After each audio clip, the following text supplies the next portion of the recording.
The night Han Sojin chose another woman, I was wearing white. Not because I believed I was the bride. I wore white because it was his favorite color on me, and because after 3 years of loving him in silence, I still remembered every small thing that made his eyes soften. The perfume he noticed, the tea he drank when he could not sleep, the scar beneath his left shoulder that ached whenever it rained, the exact moment his expression changed before he lied.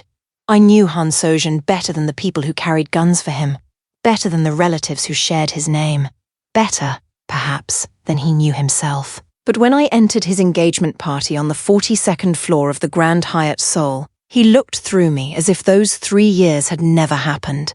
The entire city glittered beneath the floor-to-ceiling windows. Crystal chandeliers burned above tables, crowded with politicians, executives, old money families, and men whose names were never printed beside the businesses they controlled. This was Sojin's public world. I had only ever been allowed inside his private one. In private, he reached for my hand. In public, I was introduced as a family friend. In private, he said I was the only person who understood him. In public, he stood beside Park Yuna, while photographers captured the beginning of their respectable future. I should have known the first time he dropped my hand when someone entered the room. I should have known the first time he asked me to leave through a side entrance. But love can make secrecy feel sacred when it is really just shame wearing softer clothes. 3 weeks before the party, Sojin had called me at 2 in the morning. "Come to the penthouse," he said. "There is something you should hear from me." When I arrived, he was standing beside the windows with his back to the city. He did not kiss me. He did not ask whether I had arrived safely. He simply gestured toward the chair across from him, as though I were attending a business meeting. "My family has finalized an arrangement with the Parks," he said. I stared at him. What arrangement? His expression remained controlled. "My engagement to Yuna will be announced next month." I waited for him to continue. He did not. "And what was I?" I asked. For exactly 4 seconds, Han Sojin said nothing. I counted every one. Then he looked at me and said, "You were real." Were. One word, and suddenly 3 years had a grave. "But this is necessary," he continued. "The Park Alliance protects the organization's future. My mother has expectations. There are obligations attached to my name that neither of us can ignore. You ignored them every night you called me." His jaw tightened. "That was different." "No," I said. "It was hidden." He looked away. "That hurt more than the engagement. You said I was the only person you trusted. You are. You said you could breathe when you were with me. I can," you said, Nia. The way he spoke my name ended the conversation. Not loudly. Sojin never needed volume to make a room obey him. 3 days later, an invitation arrived at my apartment. Heavy cream paper. Black embossed lettering. "The Han and Park families request the honor of your presence." I read it 6 times. Perhaps he wanted me there so I would accept the finality. Perhaps he wanted to prove to himself that he could choose duty while I watched. Or perhaps some selfish part of him could not imagine beginning a new life without making certain I was somewhere inside the room. I attended because I needed to see the truth without his careful explanations wrapped around it. You cannot heal from what you keep allowing yourself to misunderstand. The moment I entered the ballroom, conversation faltered. Not completely. Just enough. Heads turned. Eyes moved over my white dress, my dark skin, my invitation, and the fact that I had arrived alone. People in Sojin's world had seen me before, entering his penthouse, leaving private restaurants, sitting close enough to him at unofficial dinners for rumors to survive, but never close enough to appear in photographs. They knew what I had been. They also knew what I was not. His lieutenant, Kang Taeyang, intercepted me near the entrance. Taeyang had spent 3 years treating me with the careful tolerance powerful men reserve for women they believe are temporary. "This is not a good idea," he said. I was invited. You were informed. I met his eyes. There is a difference. He waited for me to retreat. I did not. Finally, he stepped aside. "Do not embarrass yourself," he murmured. I walked past him. Sojin stood beside the windows with Yuna's hand resting lightly against his arm. She wore pale blue. She was elegant, polished, and completely at ease, the kind of woman who had never needed to explain why she belonged in a room. Her family had spent 4 generations making certain she would never have to. Sojin saw me. For a fraction of a second, something passed through his eyes. Then it disappeared. No surprise. No guilt. No visible recognition of the woman who had spent 3 years protecting parts of him no one else knew existed. He turned toward a photographer. That was when I understood. He had not invited me because he loved me. He had invited me because erasing me would feel more complete if I witnessed it. I turned toward the exit. Madame Han stepped into my path.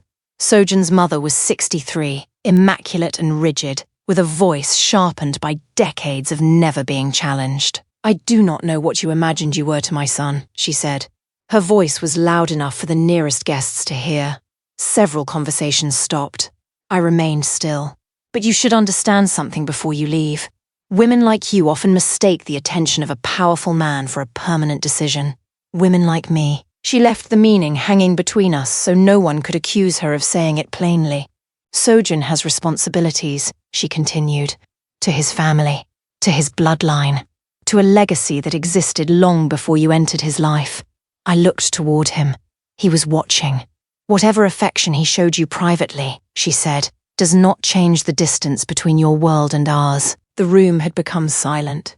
Not because anyone intended to defend me, because humiliation is entertainment when it happens to someone a room has already decided does not belong. "You should be grateful he told you himself," Madame Han said. "A man in his position could have simply disappeared." "Mother."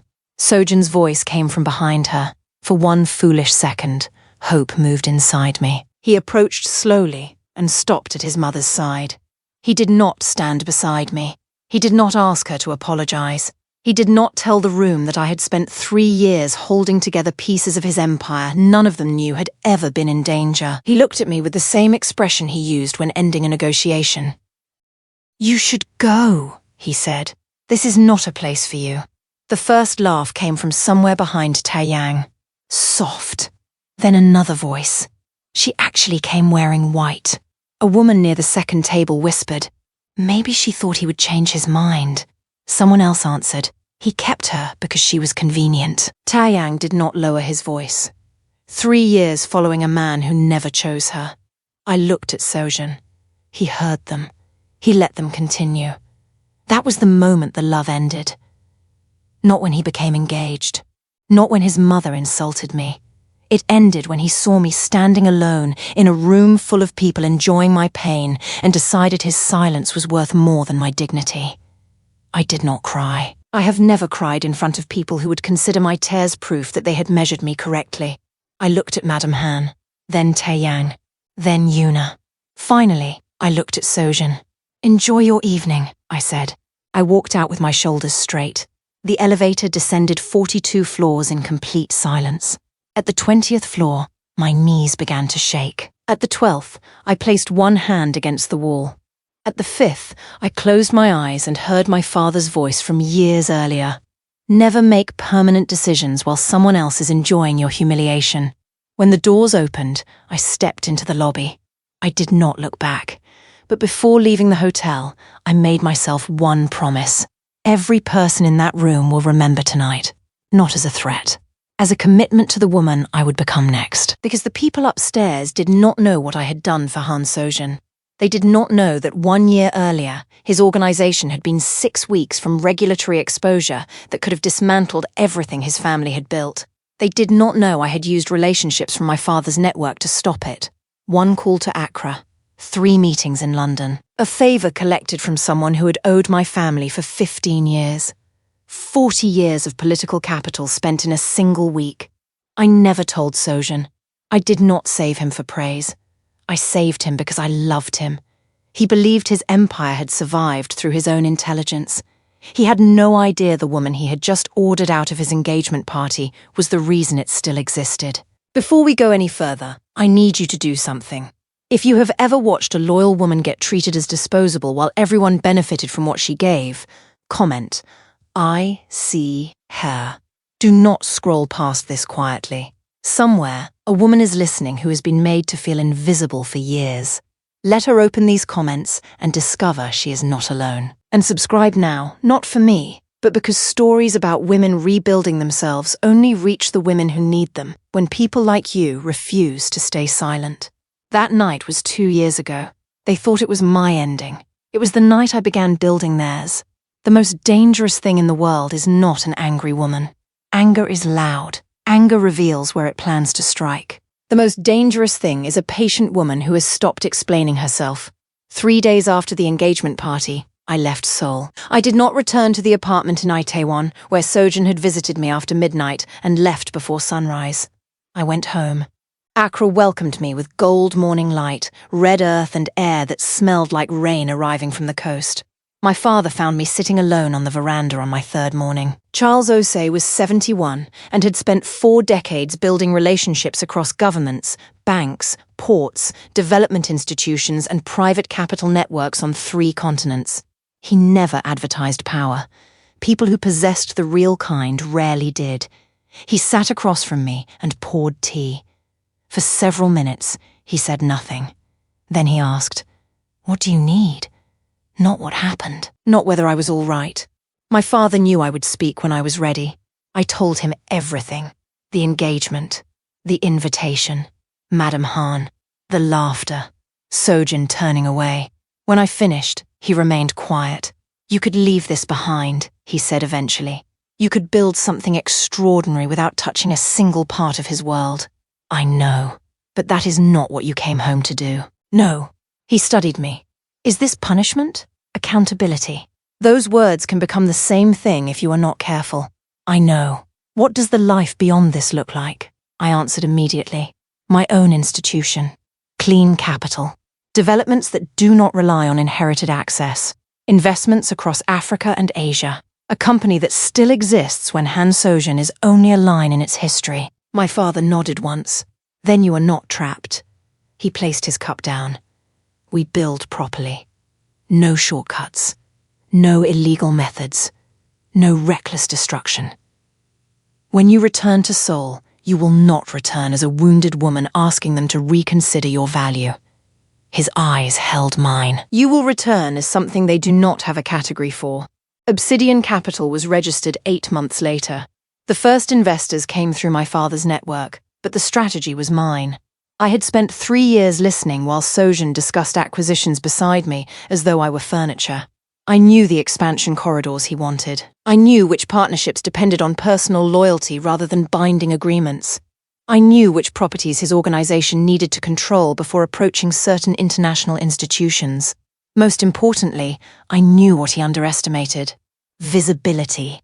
Han Sojin believed power always announced itself. Black cars, armed men, family names engraved on buildings. He did not understand power that moved quietly through holding companies, investment committees, and relationships older than his organization's most valuable division.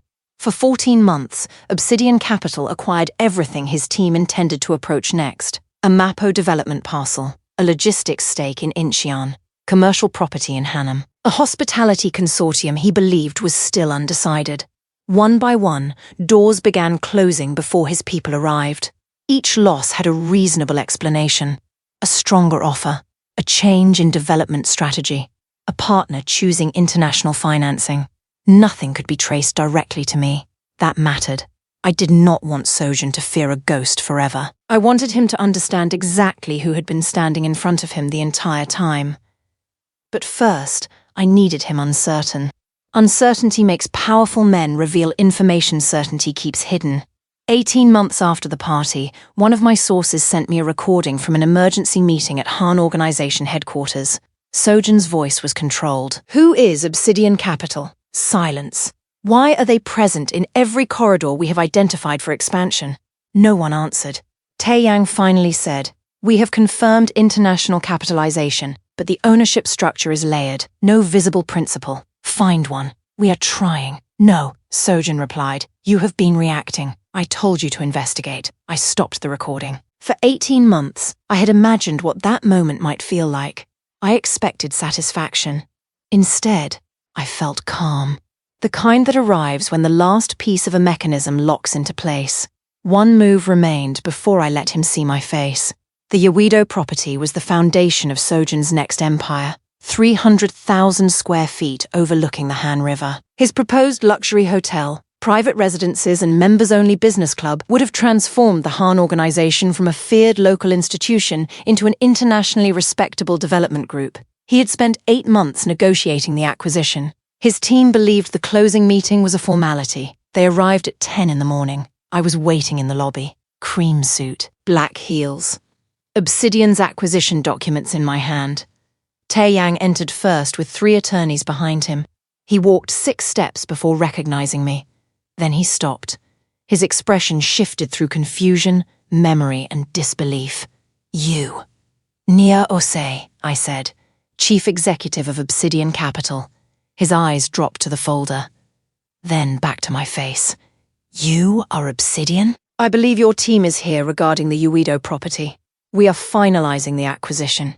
You were negotiating the acquisition. A member of my legal team handed me the completed documents. Obsidian closed 3 weeks ago. The transfer became effective this morning. Taeyang stared at me. That is impossible. The seller preferred our terms. You interfered with an active negotiation.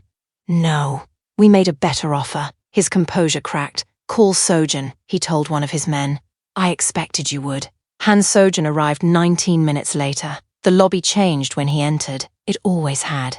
But this time, the room did not belong to him. He walked toward me in a dark coat, his expression unreadable. The same face I had once studied across midnight dinners. The same eyes that had watched his mother humiliate me. He stopped several feet away. Nia. Hello, Sojin. He looked at the acquisition documents. Then at Taeyang. Finally, his eyes returned to me. You are Obsidian Capital. I am. The Mapo development. Mine. The Hanam acquisition. Also mine. The Gangnam partnership that withdrew in March. I advised them to reconsider their exposure. His jaw tightened. The Hospitality Consortium? They selected our structure. He stared at me as the pattern completed itself. How long? 14 months of active operations. 18 months of preparation. You did all of this because of me? No. The answer visibly unsettled him. I built Obsidian because of me. Your organization happened to occupy several positions I required. Taeyang stepped forward. You bought one property and think you can stand here as though I turned toward him. He stopped speaking. I remember you, I said. You told me not to embarrass myself. His face hardened. I also remember what you said after Madame Han finished. I was protecting the organization. No. You were entertaining a room. 3 members of my executive team entered from the corridor and took their positions behind me. My attorney, my operations director, my head of acquisitions. No weapons, no raised voices. Only documents powerful enough to make Sojin's armed men irrelevant. Taeyang glanced toward them, then toward Sojin. For the first time since I had known him, he appeared unsure which person in the room possessed the authority to end the conversation. Sojin's eyes remained on me. What do you want? I want you to understand that every deal you lost was not bad luck. I stepped closer. Every partner who withdrew. Every property sold before your team arrived. Every territory already occupied when you attempted to expand. I paused. That was me. He searched my face for grief, for anger, for the woman who once waited for his calls. She was gone. I am not here because you broke me, I said. I am here because I became whole without you, and because what you took requires an answer proportionate to its cost. I handed the acquisition folder to my attorney. Obsidian will contact your legal team regarding our continued presence in the development corridors your organization requires. I picked up my bag. They should rest today. Beginning tomorrow, they will be very busy. I walked toward the elevator. Behind me, Taeyang began speaking urgently. Sojin said nothing. The doors closed. 2 years earlier, I had leaned against that elevator wall because I could barely remain standing. This time, I stood in the center. When the doors opened, I called my operations director. Begin the reconciliation phase. Sojin called that evening. I did not answer. He called again and again. On the 4th attempt, I accepted. I need to see you, he said. I know. We met at a private restaurant in Cheongdam-dong. He chose it because he believed it was neutral territory. There is no neutral territory when one person needs something the other controls. He stood when I approached. For a moment, I remembered the man I had loved. Not with longing, with accuracy. He had been gentle in private. That was what made his cruelty in public so efficient. He sat across from me. "I made a mistake," he said. "Yes. My engagement to Una was an arrangement. You still agreed to it. My family required. You were the head of the organization." His mouth closed. "The only person in that room who could have stopped what happened was you," I said. "Your mother spoke because she knew you would allow it. Taeyang laughed because he knew you would reward his loyalty. The guests joined because your silence told them I was safe to humiliate."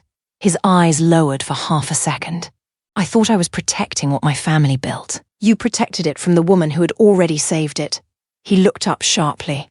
I allowed the sentence to remain unexplained. "Not yet." He shifted to business. "What you have built is extraordinary. Thank you. Obsidian and the Han organization could dominate the city's development market together." There it was. He leaned forward, softening his voice.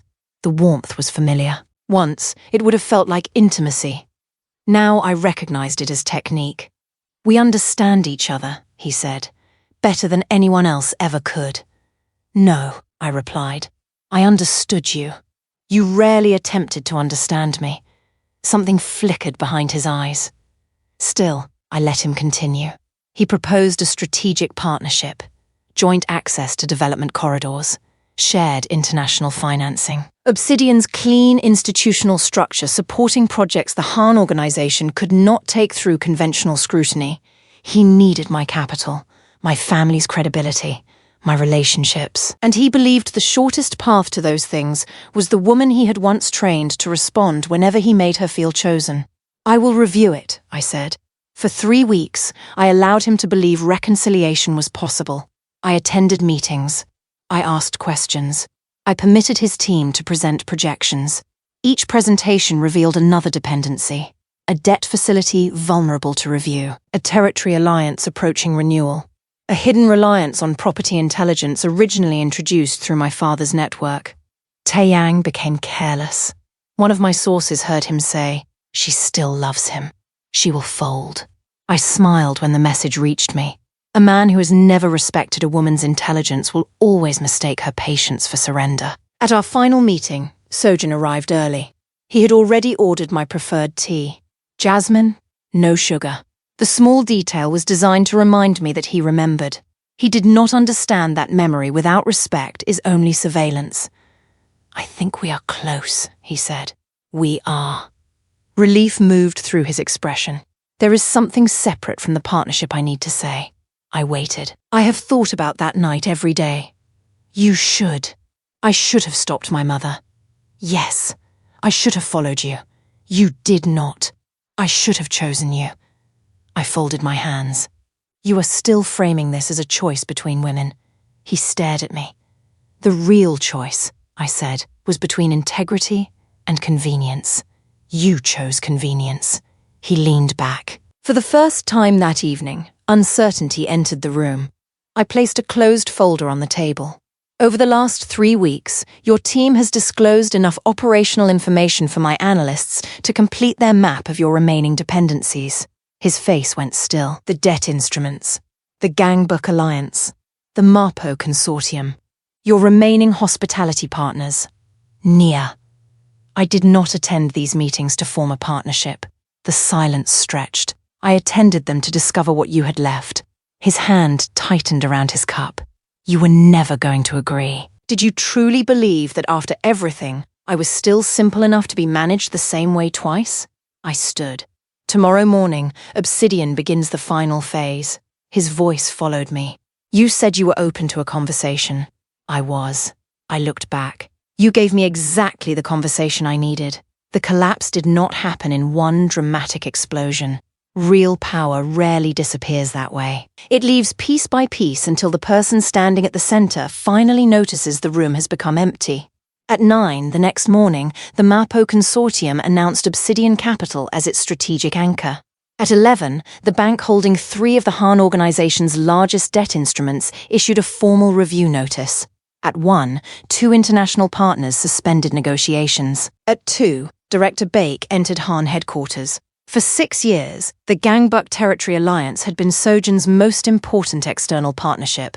Director Baek did not betray him. I never asked him to. I showed him that the infrastructure required for his next stage of growth ran through institutions the Han organization could no longer access. Then I offered him a future. Sojin entered the meeting believing they were renegotiating terms.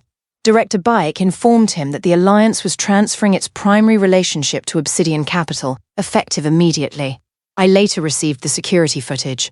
Sojin sat at the head of the conference table. Taeyang stood behind him. Director Baek closed his folder and left. One by one, the remaining representatives followed. No shouting. No threats. Only chairs sliding backward and footsteps moving toward the door.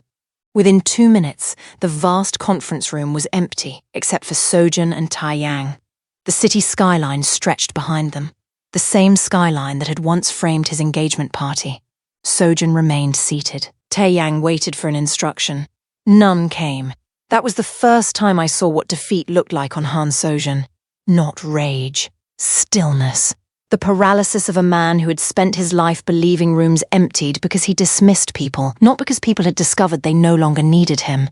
Taeyang called me that afternoon. You need to stop. His voice remained controlled, but something beneath it was breaking. Why? You are dismantling 3 generations of work. No, I said. I am separating what your organization built from what it obtained through my relationships, my labor, and my silence. You think humiliation justifies this? No. Your continued use of assets acquired through my family's network justifies this.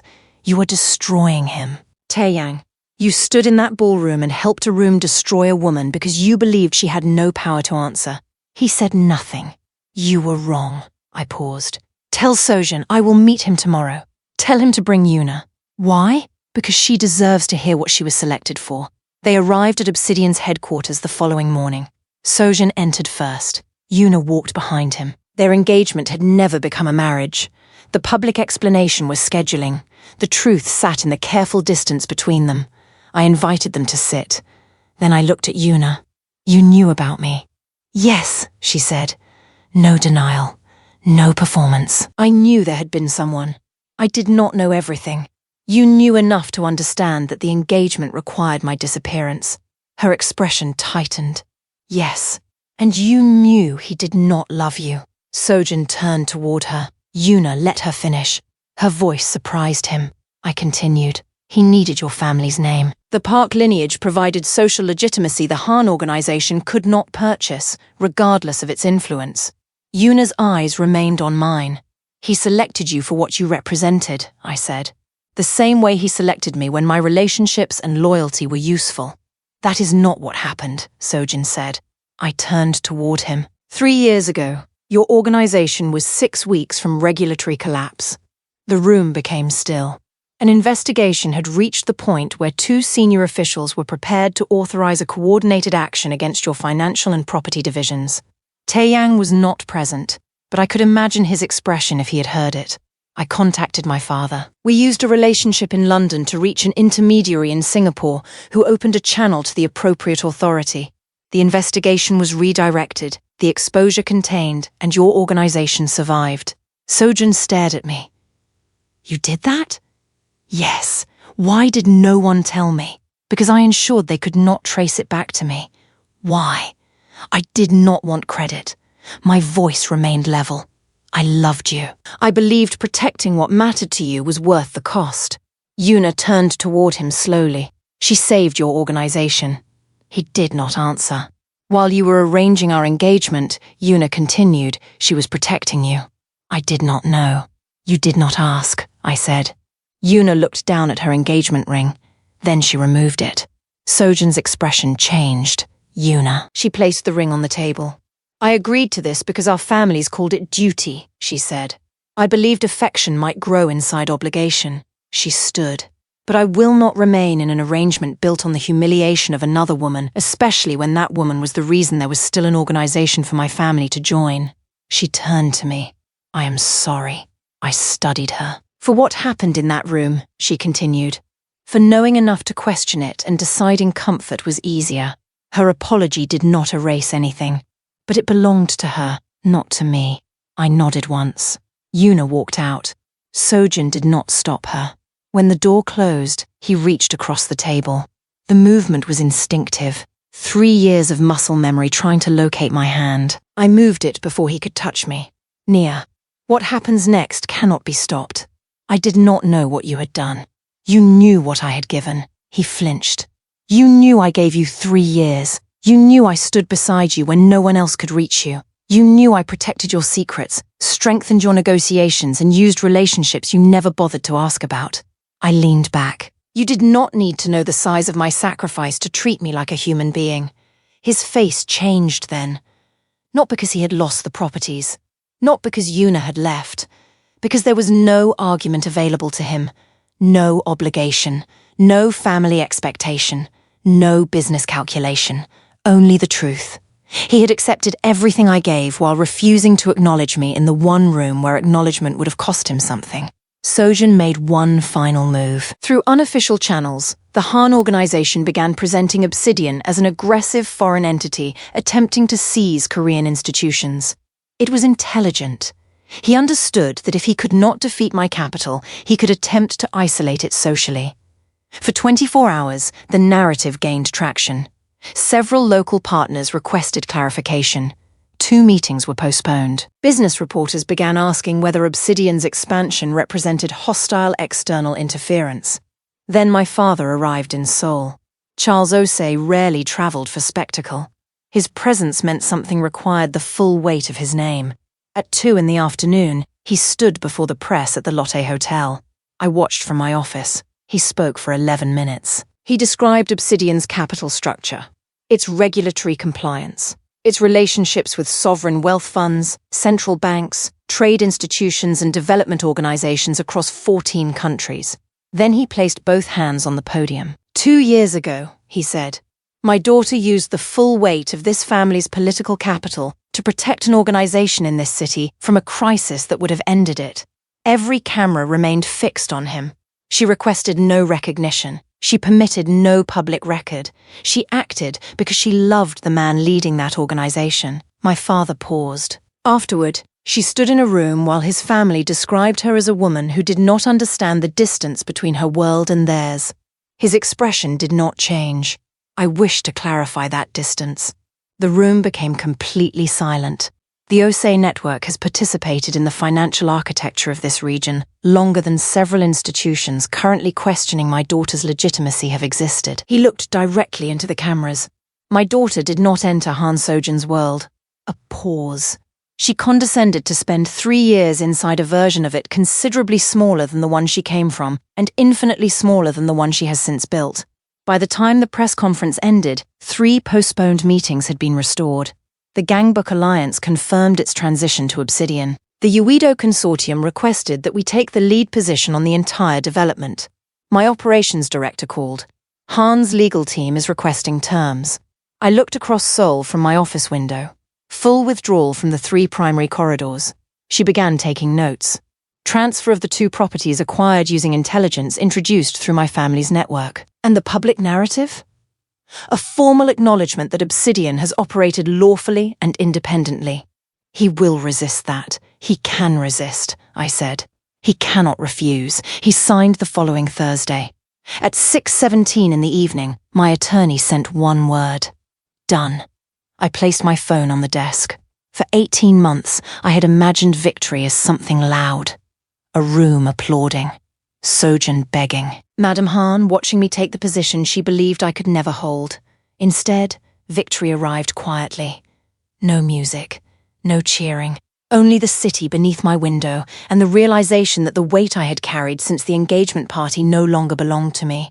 I thought about the woman in the elevator. 42 floors, one hand against the wall, one promise. Every person in that room will remember tonight. They remembered. But more importantly, I did.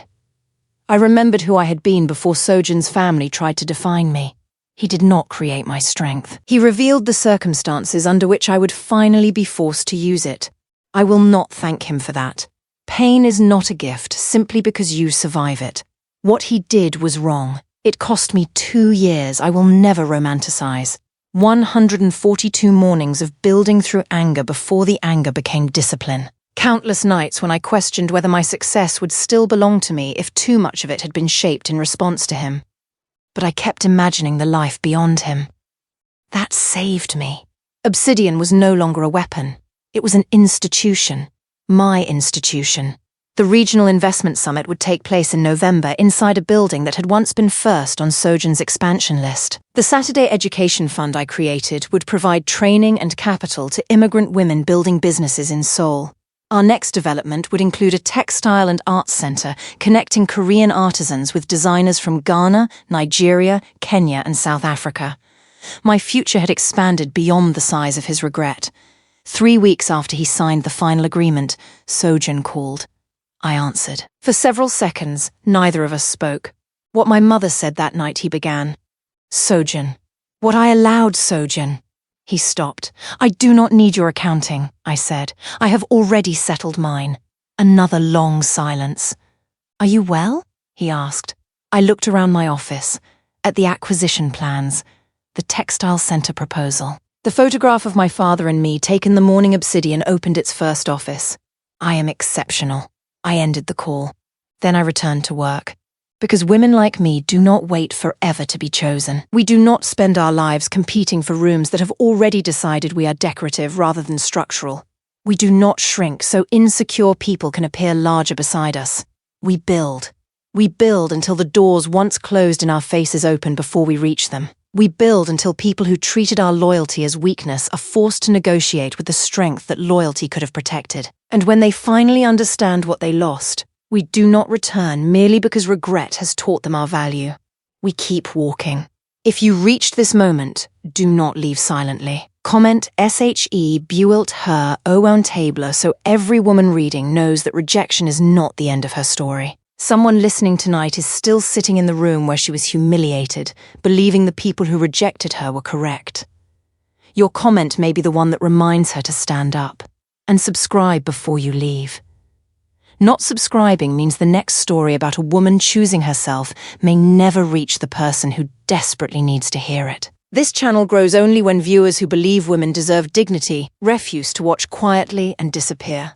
Join us, turn on notifications, and be here when the next woman walks back into the room they said she would never own.